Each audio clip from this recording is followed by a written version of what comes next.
ప్రత్యేక కమిటీతో దేవాదాయ శాఖ భూముల పరిరక్షణకు చర్యలు మొదలయ్యాయి.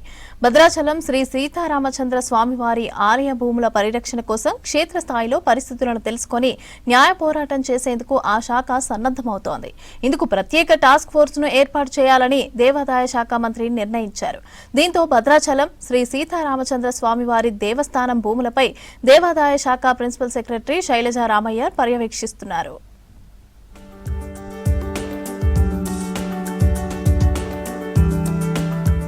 భద్రాద్రి కొత్తగూడెం జిల్లా భద్రాచలం రాములోరి భూములను భద్రంగా ఉంచేందుకు దాదాపు 2 నెలల కిందట అధికారులతో ప్రత్యేక కమిటీ ఏర్పాటైంది.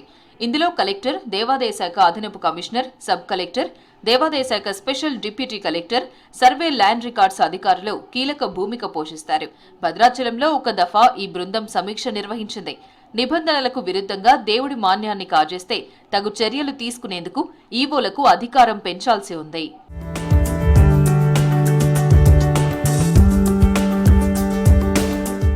రాములవారికి తెలంగాణ, ఏపీ రాష్ట్రాల్లో 1340 ఎకరాల భూమి ఉంది. ఉమ్మడి ఖమ్మం, మెదక్, కృష్ణా, గుంటూరు, ప్రకాశం, తూర్పు గోదావరి, పశ్చిమ గోదావరి, కర్నూలు జిల్లాల్లో 1100 ఎకరాల వరకు ఆక్రమణలో ఉండడం ఆందోళన కలిగిస్తోంది.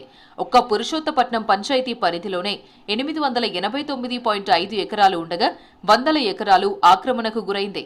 దశాబ్దాల ఈ సమస్యను ఇకనైనా సమన్వయంతో 2 తెలుగు రాష్ట్రాల ముఖ్యమంత్రులు పరిష్కరించాలి.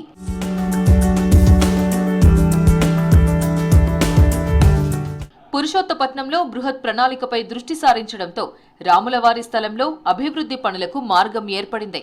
ఆక్రమణలో ఉన్న అంగుళం జాగాను కూడా వదలమంటూ రాష్ట్ర ప్రభుత్వం ఏర్పాటు చేసిన టాస్క్ ఫోర్స్లో ఖాళీ పోస్టుల భర్తీకి ఏర్పాట్లు జరుగుతుండడం మంచి పరిణామం.